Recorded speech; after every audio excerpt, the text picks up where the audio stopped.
Welcome back to Full Spectrum Frontiers, the podcast where we take a deep dive into the full spectrum of conflict, national security, and yes, even the ripple effects these issues have on you and me. I'm your host, Bennett Tanton, and today we're diving into a topic that might seem like it's only for the Navy buffs out there, but trust me, it's something every American should care about: the collapse of U.S. commercial shipping and shipbuilding, and what that means for our national security. Now, I know what you're thinking. Bennett, maritime issues. Isn't that just for old sailors with peg legs and pirate flags? Not quite. We're talking about the backbone of global trade, military logistics, and, brace yourselves, your Amazon packages. This isn't just a maritime issue, it's a kitchen table issue. So here's the deal. Our commercial shipping industry, once a powerhouse, is now more like a dinghy with a hole in it. And while we've been bailing water, China's been out there building a fleet big enough to make Poseidon jealous. That's not just a trade problem. That's a national security problem. In this episode, we're going to break it all down. We'll look at where we've been, where we're at, and where we need to go. We'll talk about the implications for our military, our economy, and even our sovereignty.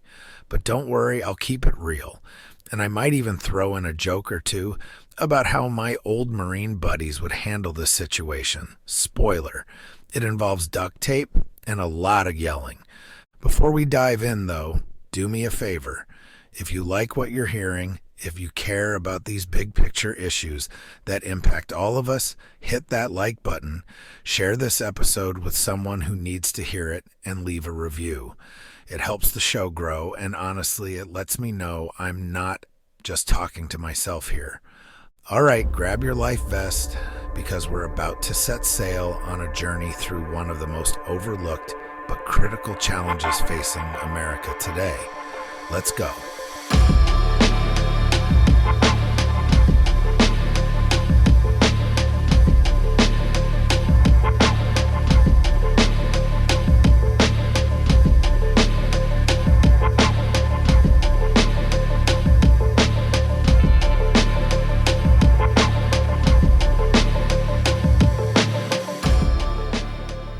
Let's start by taking a trip down memory lane.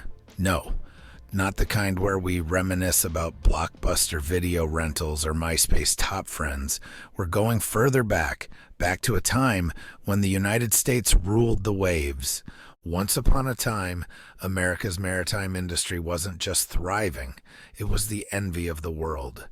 After World War II, U.S. shipyards were cranking out vessels like they were the Ford Motor Company of the seas. Our merchant marine was massive, well-trained, and the go-to for moving goods, troops, and supplies around the globe. In short, if the seas were a party, we were the life of it. But then something happened. Actually, a lot of things happened, and not all of them were good. Let's break it down.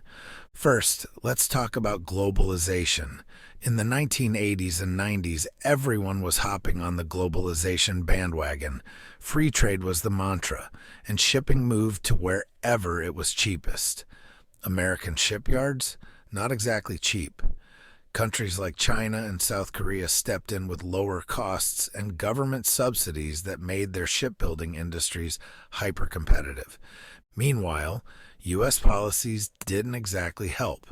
Regulations tightened, costs soared, and we started outsourcing everything from manufacturing to maritime logistics.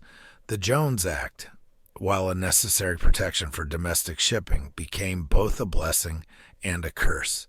It required that ships transporting goods between U.S. ports be American-built and crewed, but with a dwindling shipbuilding industry, it drove costs even higher.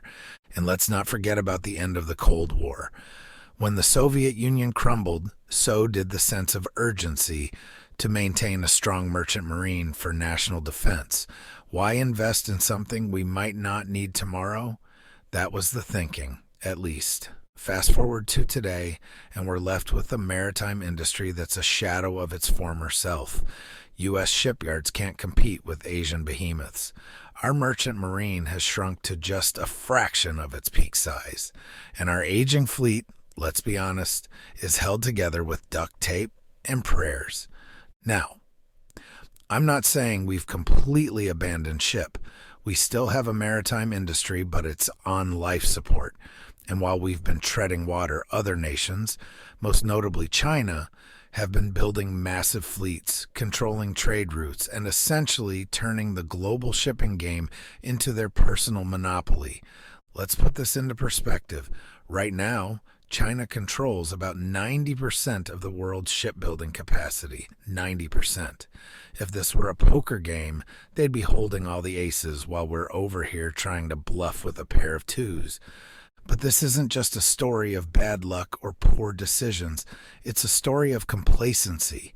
We assumed that the seas would always be ours, that our dominance was permanent. Spoiler alert, it wasn't. The bottom line? We went from being the powerhouse of global shipping to watching our maritime industry rust away like an old anchor in the back of a scrapyard. And the consequences? Well, we'll get into that in the next section. Trust me, they're bigger than just lost jobs or cheaper foreign goods. Stay tuned, because next we're diving into why this decline isn't just an economic issue. It's a national security nightmare.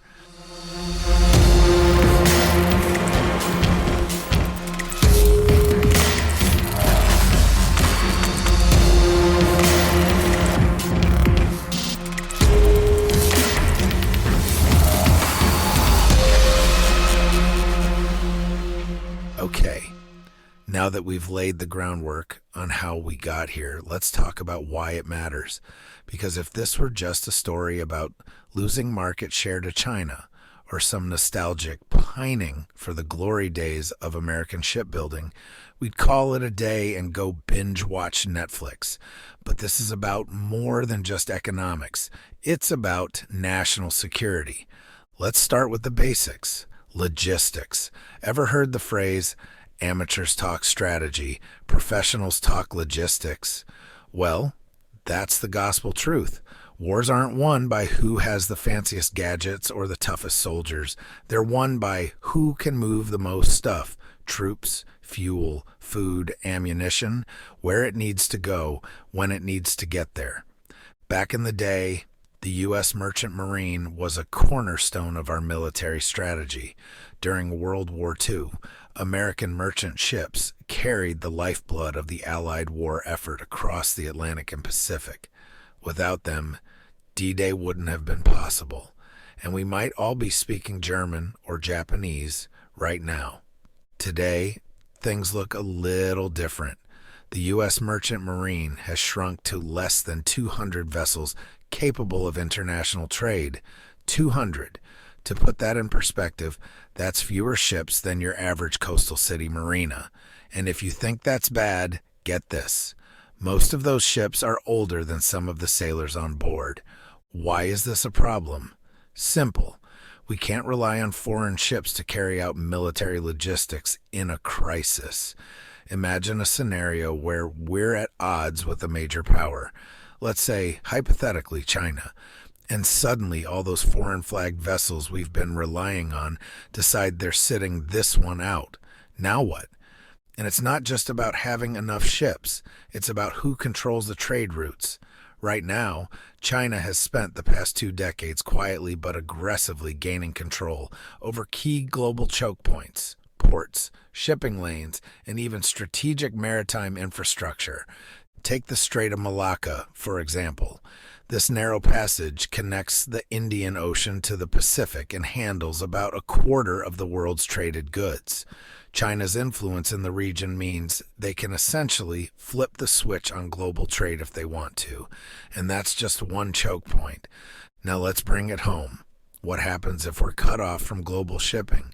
Think about the basics: fuel, food, medical supplies, technology, all those shiny smartphones and laptops we love. Most of them come from overseas. The U.S. simply doesn't produce enough domestically to meet our needs. If the shipping lines are blocked or disrupted, we're looking at bare shelves and skyrocketing prices faster than you can say supply chain crisis. And here's the kicker. It's not just about goods. A weak maritime industry also makes us vulnerable to cyber attacks and espionage. Many modern ships are floating data centers loaded with technology that can be hacked or exploited. If you think the Colonial Pipeline hack was bad, imagine that on a global shipping scale. Now, I know what you're thinking. Bennett, this sounds pretty grim. Are you telling me we're doomed? Not at all. But I am saying we've got to stop treating our maritime industry like an afterthought. We need a fleet that can not only compete economically, but also support our military in times of need. We need shipyards that can crank out vessels quickly in a crisis, and we need to make sure our logistics backbone isn't dependent on foreign nations that might not have our best interests at heart. This isn't just a matter of convenience or pride. It's about survival. If we want to remain a global superpower, if we want to protect our sovereignty, we've got to start thinking seriously about how we rebuild our maritime capabilities. In the next section, we'll tackle how China has risen to dominate the waves and what their maritime strategy means for the rest of the world and for us. Stay tuned.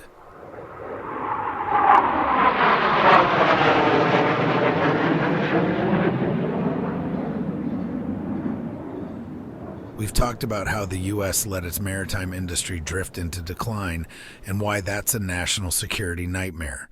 Now let's pivot to the other side of this equation, China. Because while we were busy outsourcing and downsizing, China was busy building, and not just ships.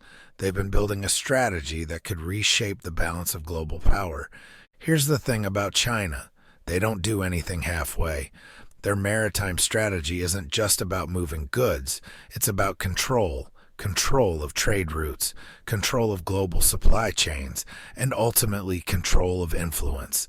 Let's break down how they're doing it. First, shipbuilding. As I mentioned earlier, China controls about 90% of the world's shipbuilding capacity. That's not a typo, 90%.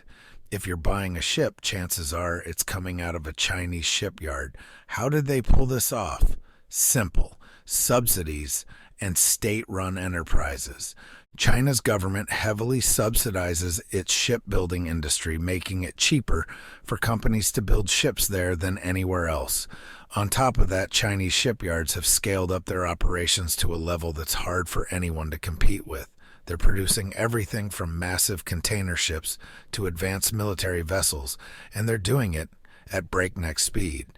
But it's not just about building ships. It's about where those ships go. Enter the Belt and Road Initiative, BRI. This multi-trillion-dollar project isn't just a trade network. It's a geopolitical chess move. Under the BRI, China has been investing in ports, railways, and infrastructure across Asia, Africa, and even Europe. Here's how it works. China funds the construction or modernization of a port in a developing country. In return, that country gives China access to the port, or worse, control over it, if they can't repay the loans. It's called debt trap diplomacy, and it's as strategic as it is sneaky. Let's talk about some examples. Sri Lanka's Hambantota port, now under Chinese control after the Sri Lankan government couldn't pay back the loans. The port of Piraeus in Greece, majority owned by a Chinese state-run company. From Djibouti in Africa to Gwadar in Pakistan, China is creating a string of strategically placed ports, what some call a string of pearls, that give them influence over key maritime choke points. And don't think for a second this is just about trade. These ports have dual uses. They can just as easily serve military purposes, giving China a network of naval outposts around the world. It's the 21st century version of building an empire, but instead of castles, it's shipping hubs. Now let's look at their navy. While the U.S. Navy is still the most powerful in the world, China's Navy, the People's Liberation Army Navy or PLAN, is growing at an unprecedented rate. In fact, it's now the largest navy in the world by number of ships. They're not just building quantity, they're building quality. Aircraft carriers, stealth destroyers, advanced submarines, you name it, they're building it. And why does this matter? Because China isn't just preparing for a defensive strategy. They're preparing for a global maritime presence.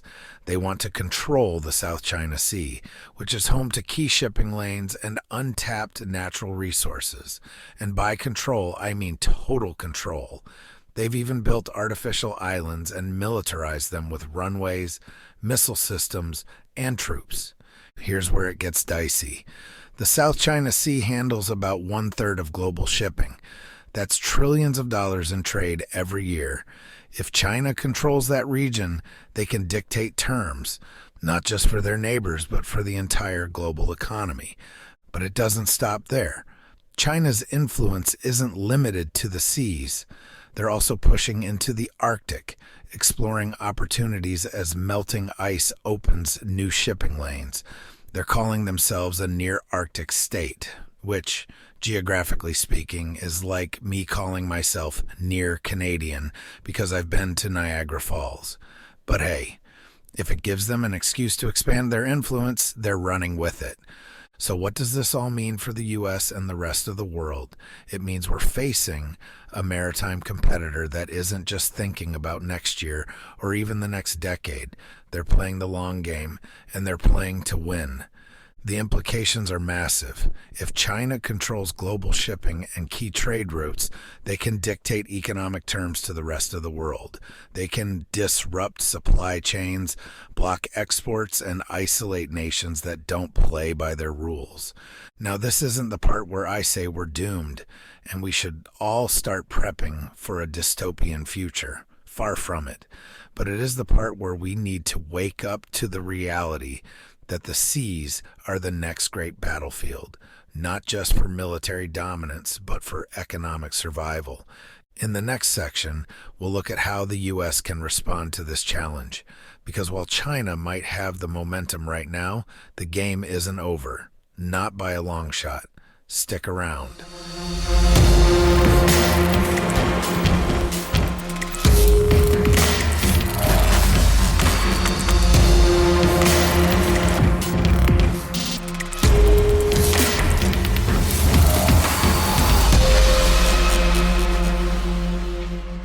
All right, so we've taken a hard look at how we got here and what China's been up to. If you're feeling a little overwhelmed, I get it. It's a big problem. But the good news is, it's not an unsolvable one. We're not sinking. We're just stuck in the doldrums, and it's time to raise the sails and catch some wind. So, what would it take to bring America's maritime industry back to life? Let's break it down into a few key areas: policy, innovation, and investment. First, we need policy changes that prioritize American shipbuilding and shipping.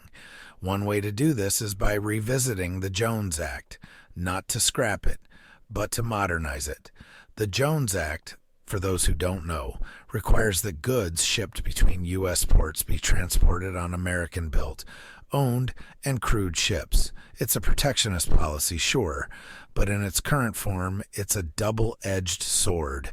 The Jones Act has preserved what little domestic shipping industry we have left, but it's also driven up costs and stifled competition. A revised version could maintain protections for U.S. industries while incentivizing innovation and cost reductions. For example, offering tax credits or subsidies for modernizing shipyards and fleets could be a game changer. Second, we need to focus on innovation. The maritime industry is ripe for disruption, and America has always excelled at innovation when we put our minds to it. Think about autonomous ships, green shipping technologies, and advanced logistics systems. These aren't just buzzwords, they're the future. Imagine a fleet of autonomous cargo ships powered by renewable energy, reducing emissions and labor costs while increasing efficiency. Or consider advanced ship designs that make vessels faster, more fuel efficient, and better suited for dual use purposes, both commercial and military. This isn't pie in the sky thinking. The technology exists, it just needs the right support to scale. And let's not forget cybersecurity. Modern ships are floating computers, and protecting them from cyber attacks is as critical as building them in the first place. Investing in cybersecurity measures for maritime operations isn't just smart, it's essential. Third, and perhaps most importantly, we need serious investment. And I'm not just talking about throwing money at the problem. I'm talking about strategic, targeted investment in the infrastructure, workforce, and R&D needed to rebuild our maritime capabilities. Shipyards need to be upgraded with state-of-the-art equipment to compete globally. Workers need training programs to develop the skills required for modern shipbuilding and maintenance, and universities and private companies need funding to push the envelope on maritime technology. Here's where public-private partnerships come into play. The government doesn't have to do this alone, nor should it. Partnering with private companies, universities, and even allied nations can help share the burden and accelerate progress. For instance, we could collaborate with nations like Japan and South Korea, which have strong shipbuilding industries but share concerns about China's maritime ambitions. And while we're at it, let's address the elephant in the room: funding. Yes, this is going to cost money, but let's put that into perspective. The U.S. defense budget for 2024 is over $800 billion. Diverting a fraction of that, say 1%, toward revitalizing the maritime industry could yield, yes, massive returns in terms of national security and economic resilience. Now, you might be thinking, Bennett, this sounds great, but is it realistic? And I'll be honest, it's not going to be easy. There will be political hurdles, budget constraints, and resistance from entrenched interests. But let's not forget who we are as a nation. America has faced bigger challenges than this before. We've rebuilt industries, we've adapted to changing times, and we've led the world in innovation. This is just the next chapter in that story. So, what's the first step? Awareness. That's what we're doing here today, raising awareness of the issue. From there, it's about holding our leaders accountable, pushing for smart policies, and supporting initiatives that prioritize maritime strength. In the final section, we'll look at why this fight isn't just about ships and ports. It's about preserving something much bigger: our sovereignty, our economy, and our way of life. Stick around.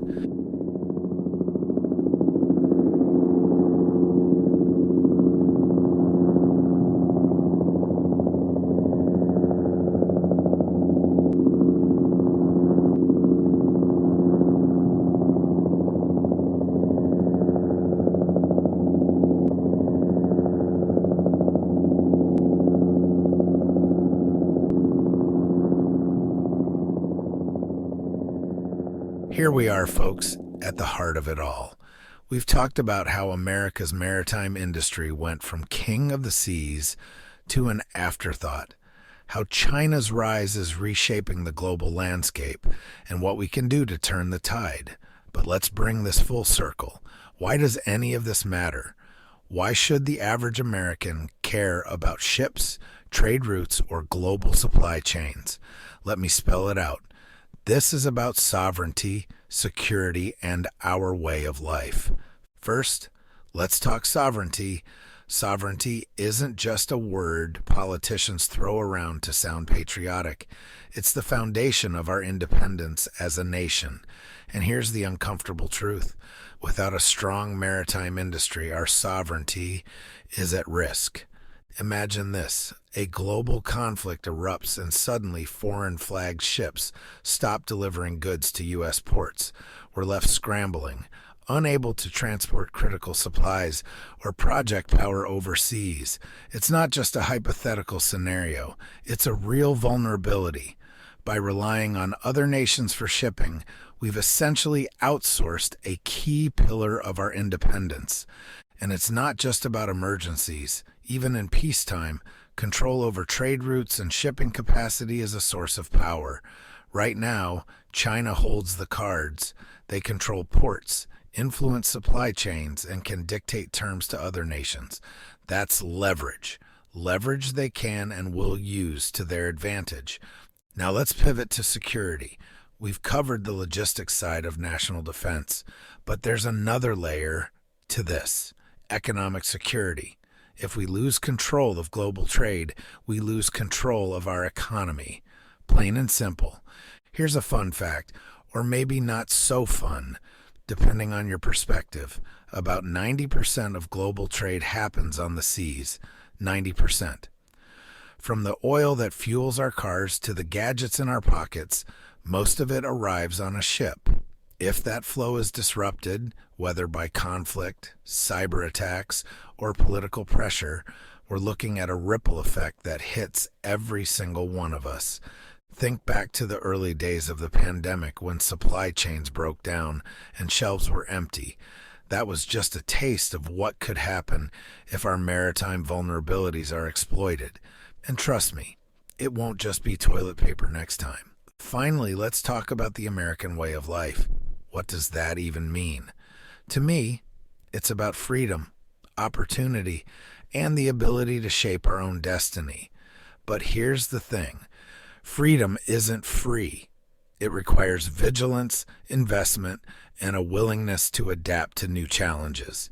Rebuilding our maritime industry isn't just about restoring jobs or boosting the economy. It's about ensuring that America remains a place where we control our own future.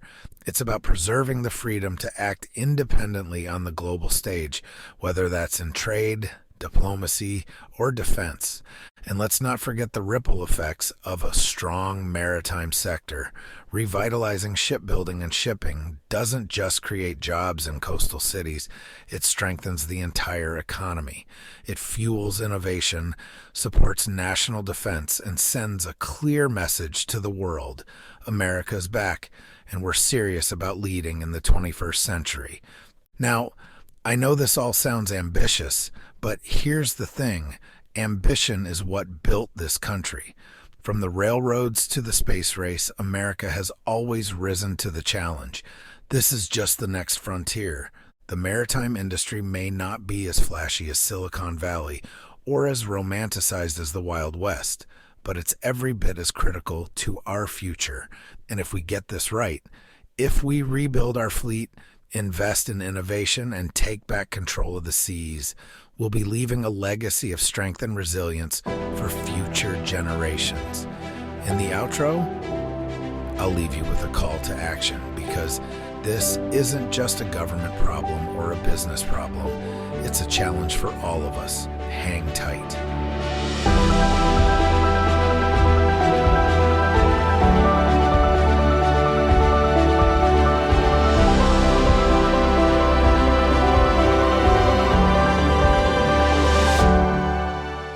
And there you have it, folks. From a once mighty maritime powerhouse to a nation at a crossroads, the story of America's maritime decline is a cautionary tale, but it's also a call to action. The challenges are real, and the stakes couldn't be higher. But here's the thing. The solutions are within our grasp. We've got the ingenuity, the resources, and the grit to turn this ship around. Pun absolutely intended. It's time to demand smarter policies, invest in innovation, and rebuild an industry that's as critical to our future as it's been to our past. So, what can you do? Start by sharing this episode with your friends, your family, and anyone who needs to hear it. These conversations matter. They spark awareness, they drive change, and they remind us all that we have a role to play in shaping the future of our country. If you enjoyed this episode, or even if it made you squirm a little, do me a favor. Hit that like button, leave a review, and subscribe if you haven't already. Your support helps keep this podcast going, and it lets me know we're building a community of people who care about these big picture issues. Remember, folks, the seas might seem far away from your daily life, but their impact reaches all of us. Together, we can ensure that America not only survives these challenges, but thrives in the face of them. Thank you for tuning in to Full Spectrum Frontiers. I'm your host, Bennett Tanton, and I'll see you next time as we continue to explore the frontiers of conflict, national security, and the ripple effects on our society. Until then, keep your head up, stay informed, and as always, stay ready. It's just you, me, and the odds. We stuck together, we two peas in a pod. You dealt a bad hand, I'm there seizing the cards. We'll never be separated till we seeing the gods. We've been low together, high forever. Long as we go together, we'll die whenever. Be a light, couldn't let the darkness try you ever. Truth in my word, you I lie to never. And when the world gets a little too hard, wipe your eyes, put away your sorrow. When it's war, I'll be leading the charge, and I'll be still fighting for you tomorrow. Yeah, even with a blindfold or in different time zones, could find my way to you with my eyes closed. There's nothing between us. Go to Mars and Venus, stand in front of every one of them rocks, they slimming and be a shield. Your shield, yeah. In the fiercest battle, I'll defend you.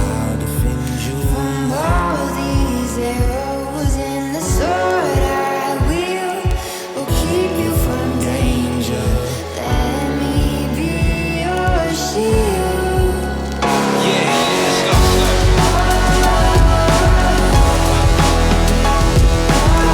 Let me be your shield, let me be your shield.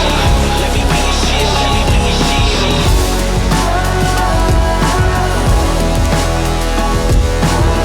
Let me be your shield, let me be your shield. Let me be your shield, let me be your shield.